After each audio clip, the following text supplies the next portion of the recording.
हिंदी साहित्य सागर चैनल में आप सबका स्वागत है। मेरा नाम जहांगीर सिंह है। आज हम हिंदी साहित्य के महत्वपूर्ण टॉपिक पर बात करने वाले हैं। इससे पहले यदि आपने मेरी इस टॉपिक से संबंधित पहली वीडियो नहीं देखी है तो पहले उसे देख लें। उसका लिंक इस वीडियो के डिस्क्रिप्शन में मिल जाएगा। यदि आप इस चैनल पर पहली बार वीडियो देख रहे हो तो मेरे चैनल को सब्सक्राइब, लाइक और शेयर करना मत भूलें। साथ ही बेल आइकन का बटन भी प्रेस कर लें ताकि आपको हर वीडियो की नोटिफिकेशन सबसे पहले मिले। साथ साथ इस वीडियो से संबंधित कमेंट भी करें। आपके इस कमेंट से हमें प्रेरणा मिलती है।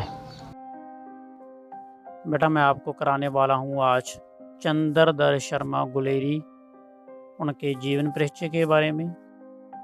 दूसरा उनका एक निबंध है कछुआ धर्म, उनके बारे में। आज का हमारा टॉपिक थोड़ा लंबा तो है लेकिन इंटरेस्टिंग है और रोचक है। तो हम शुरू करते हैं बिना किसी देरी से चंद्रधर शर्मा गुलेरी जी के जीवन परिचय के बारे में। तो गुलेरी जी का जन्म 1883 ईस्वी और इनकी मृत्यु 1922 ईस्वी को हुई थी। यह हिंदी के प्रमुख कथाकार, व्यंग्यकार तथा निबंधकार थे।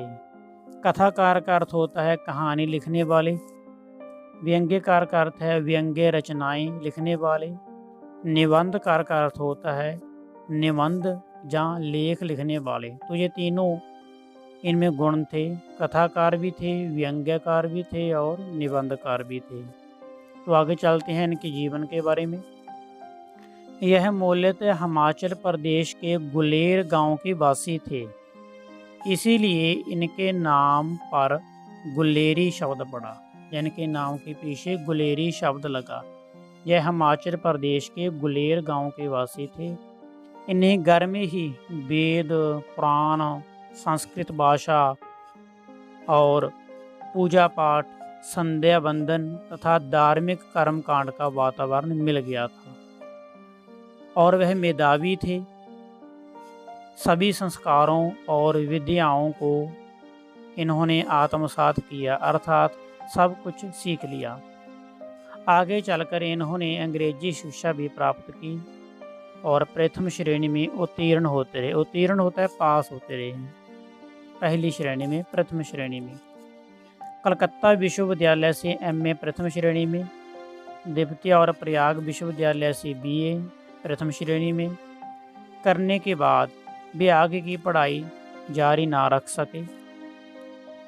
अपने अध्ययन काल में ही इन्होंने सन 1900 में जयपुर में नागरी मंच की स्थापना में योगदान दिया और सन 1902 में मासिक पत्रिका थी समालोचक, उसके यह संपादन का कार्य भी इन्होंने संभाला।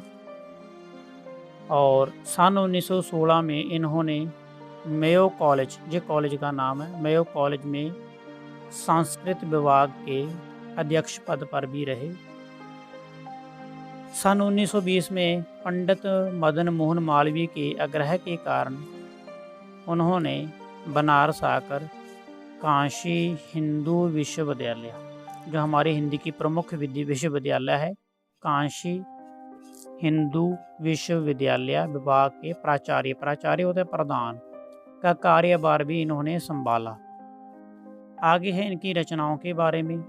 कछुआ धर्म, जो व्यंग्य करती है हिंदू धर्म के लोगों पर, व्यंग्य रचना है जिसके बारे में आज हम पढ़ने वाले हैं।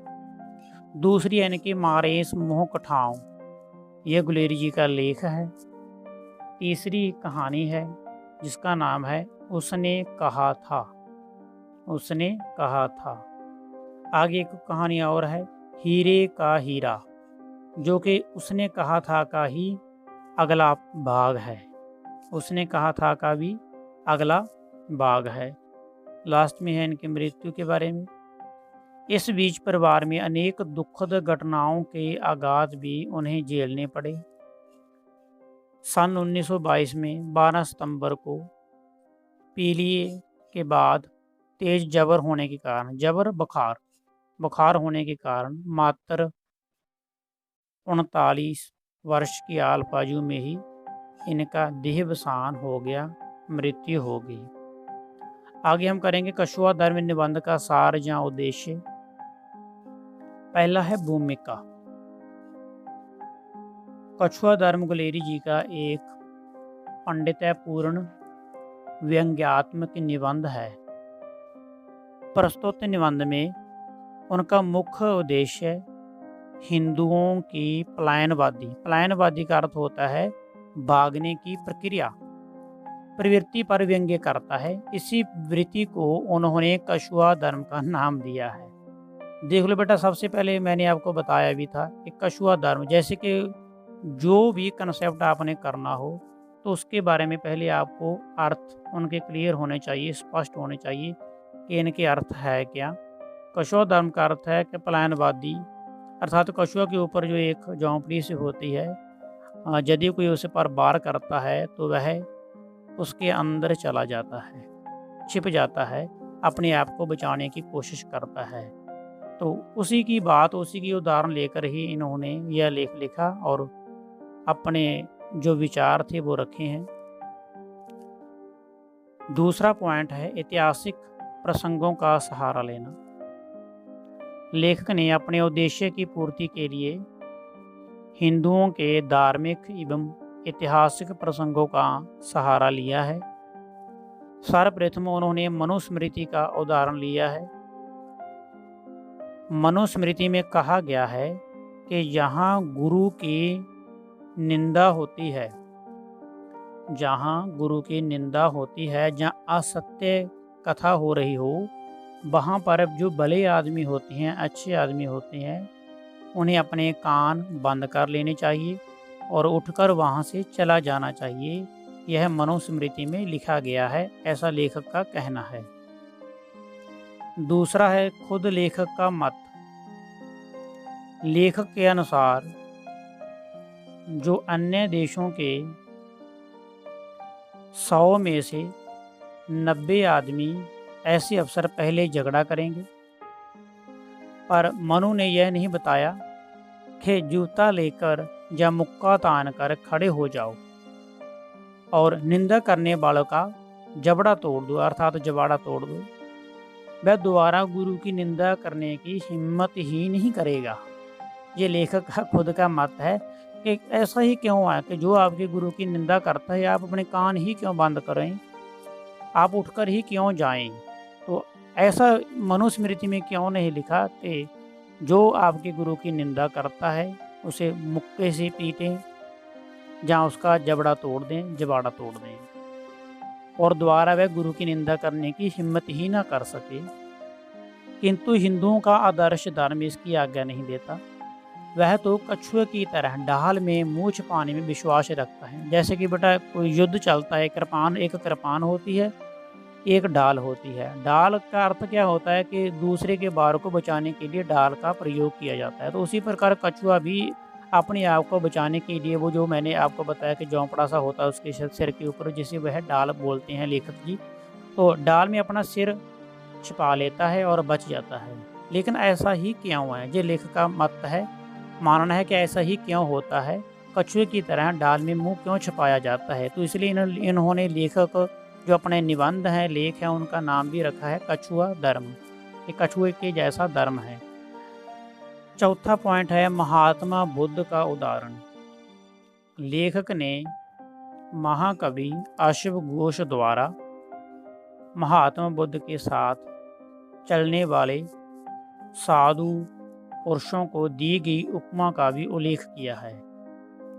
महाकवि कहते हैं कि अनार्यों द्वारा अपमानित महर्षि देश से उसी तरह चले जा रहे थे मानो धर्म ही चला जा रहा हो। अगला पॉइंट है 5 नंबर, आर्यों के इतिहास से कुछ घटनाओं का उल्लेख। लेखक ने आर्यों के इतिहास की कुछ घटनाओं का उल्लेख करते हुए अपनी बात रखने की कोशिश की है। उनका मानना है कि लेखक ने आर्यों के इतिहास से कुछ घटनाओं का उल्लेख किया है। पहली घटना आर्यों के अनार्यों द्वारा, अनार्य होता दूसरे व्यक्ति, आर्यों के अनार्यों द्वारा सताए जाने पर उनका मुकाबला ना कर आगे चलने की घटना है। दूसरा, उनके सोमरस के लिए गंधर्वों से सोमलता, सोमरस या सोमलता का अर्थ होता है शराब, दारू, सोमलता खरीदने के लिए सैकड़ों हजारों गौएं देने की। उन्होंने यह नहीं सोचा कि जिस भूमि पर वे रहते हैं वह इतनी उपजाऊ है कि उस पर सोम की खेती भी की जा सकती है। इतना दिमाग लगाया ही नहीं गया, लेखक का यह मानना है। अगला पॉइंट है 6 नंबर, समुंदर पार जाने की घटना का वर्णन। इसी प्रकार हिंदुओं ने समुंदर पार जाना भी वर्जित कर दिया था, क्योंकि उन्होंने सुना था कि समुंदर पार जाने पर व्यक्ति को विधर्मी बना दिया जाता है, उसका धर्म नष्ट हो जाता है। उन्होंने यह नहीं समझा कि रामेश्वर में बने पुल के दर्शन करने से तो ब्रह्म हत्या तक का भी पाप मिट जाता है, लेकिन यह लोग यह बात को समझ ही नहीं पाए। लेखक का मानना है कि रामेश्वर जी के दर्शन करके, उनके पुल के दर्शन करके ब्रह्म हत्या तक का भी पाप मिट जाता है, तो फिर जाने पर दोष कैसे लगेगा, यह बात लोग नहीं समझ पाए। किंतु हिंदुओं ने अपने कछुआ धर्म के अनुसार समुंदर पार जाने पर भी पाबंदी लगा दी। अगला पॉइंट है 7 नंबर, हिंदू लोगों का ईसाई बनने की घटना का अंकन। लेखक के अनुसार हिंदू ईसाई इसलिए हो गए थे कि किसी ने यह अफवाह फैला दी कि जिस कुएं का वे पानी पीते हैं उसमें उनका अभक्ष, अभक्ष होता है जो चीज़ खाने के लिए धर्म ने मना की गई हो या खाने योग्य ना हो, अभक्ष। तो किसी ने बता दिया कि कुएं में अभक्ष पदार्थ डाल दिया है, गांव के गांव ईसाई हो गए हैं। किसी ने यह नहीं सोचा कि अनजाने में किया गया पाप पाप नहीं होता। यह बात लोगों ने समझ ही नहीं पाई, सोच ही नहीं सके। अगला पॉइंट है 8 नंबर, खांड। खांड होता है जो खाने वाली खंड होती है, चाय में डालने वाली खंड, खांड। खांड की अफवाह उड़ाने की घटना का वर्णन। लेखक के अनुसार इसी तरह किसी ने अफवाह उड़ा दी कि विलायती खांड, खंड जो चाय में डाली जाती है, में कुछ अभक्ष्य पदार्थ पड़ते हैं, तो हिंदुओं ने खांड खाना ही या खंड खाना ही छोड़ दिया। यह नहीं सोचा कि गन्ने की खेती भी बढ़ाई जा सकती है। अगला पॉइंट है, ये सभी की सभी बेटा पॉइंट लेखक ने व्यंग्य ही किए हैं हिंदुओं पर। चोर की नहीं चोर की मां को मारने का अंकन। लेखक का मानना है दुख होने पर उसे मिटाने के उपाय किए जाते हैं। भारतीय मनीषियों ने भी दुखों को मिटाने के अनेक उपाय खोज निकाले, किंतु भारत के कछुआ धर्म ने चोर को नहीं, चोर की मां को मारने की बात की। उन्होंने शरीर या जीवन से ही विरक्ति धारण कर ली। आगे है 10 नंबर पॉइंट, देवताओं का अंकन। लेखक के अनुसार जिस भारत की धरती इतनी उपजाऊ थी कि वहाँ फसलें बिना खेती के ही पक जाती हों और पत्ते पत्ते से शहद मिलता हो, वहाँ के निवासी यदि ऐसा सोचें तो यह उनका कछुआ धर्म ही तो है। देवताओं ने भी हिरण्याक्ष के डर से स्वर्ग के द्वार ही बंद कर लिए थे।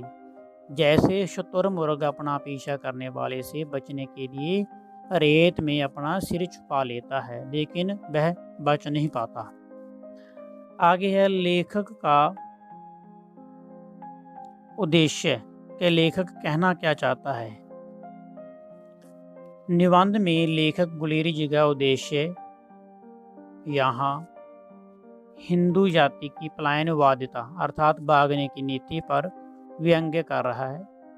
वहीं उन्होंने हिंदुओं में पूज्य भगवान विष्णु से देवत्व क्षीण उन्हें मानव का व्यक्तित्व भी प्रदान करता रहा है। गुलेरी जी लिखते हैं कि वज्र का अर्थ है इंद्र का वह शस्त्र जिसने असुरों को भी खत्म कर दिया था। असुर भी डर कर भाग गए थे कि मार से पिछली गाड़ी भी आधी टूट गई थी, पर 3 लंबे डंग मारने वाले विष्णु ने जिन्हें वामन अवतार माना जाता है, पीछे फिर कर नहीं देखा और जमकर उन्होंने मैदान लिया था।